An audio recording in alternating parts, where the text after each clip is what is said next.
o hindi makapasok sa kanilang mga trabaho. Ang mga estudyante na hindi makapasok, konti na lang ang natututunan. Kaya pagkatapos, at dahil agad sa mga ahensya ng gobyerno, huwag naman sana. Dahil nagso-shortcut, absent, pangungurap na rin ang gagawin. Chairman, nandito kami. At nandito kayo, gusto namin marinig ang inyong mga plano, ano ba ang kinabukasan na naghihintay sa amin dito. Kaya mga nagpo-modernize, hayaan na namin yon. Pero payagan din kami mag-coexist at makapagbiyahe, makapaghanap buhay. Tama! Hanap buhay lang ang hinihingi namin. Hindi kami nanlilimos ng pera, ayuda sa gobyerno. Hanap buhay, malalakas pa kami. At kahit hindi na kaya ng ibang senior, naghahanap buhay pa rin ginagawa. Na makapag-drive pa rin, makapagmaneho. Para hindi sila umasa sa gobyerno, hindi umasa sa kanilang mga anak, at sila pa ang kinakasahan ng bayan. Chairman, gusto namin marinig sa'yo, mula sa'yo.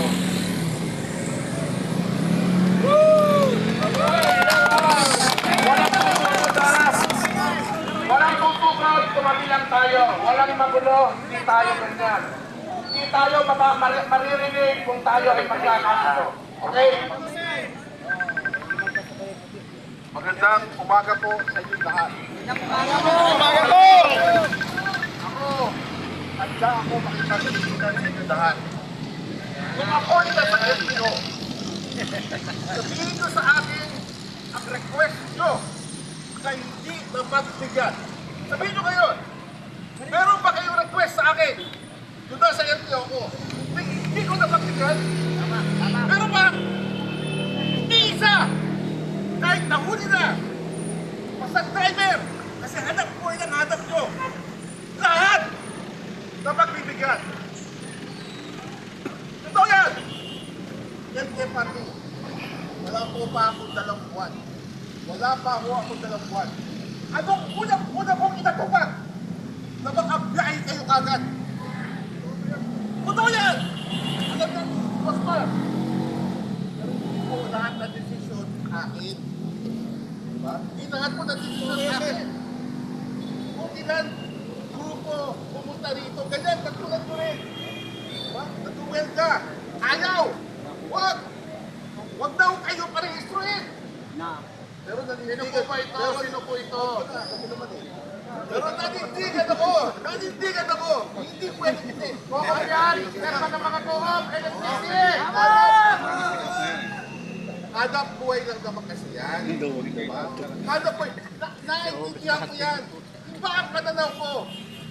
Hanap buhay, iligay nyo muna. Bakit natin pagdaramot ang hanap buhay? Mga magagamot yan! Wala sila may kaguro eh.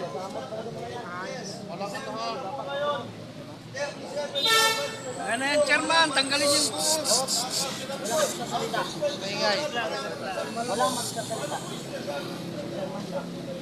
Boss! 37,000 ang inabutan ko 2 months ago. Ngayon, ilan? Ang bakit tayo ngayon? Kung bakit tayo ngayon? Ilan pa? Salamat po, Chairman. Kumusta yan? Kumusta? Kung magkayot na, hindi na PA, prangkisa na!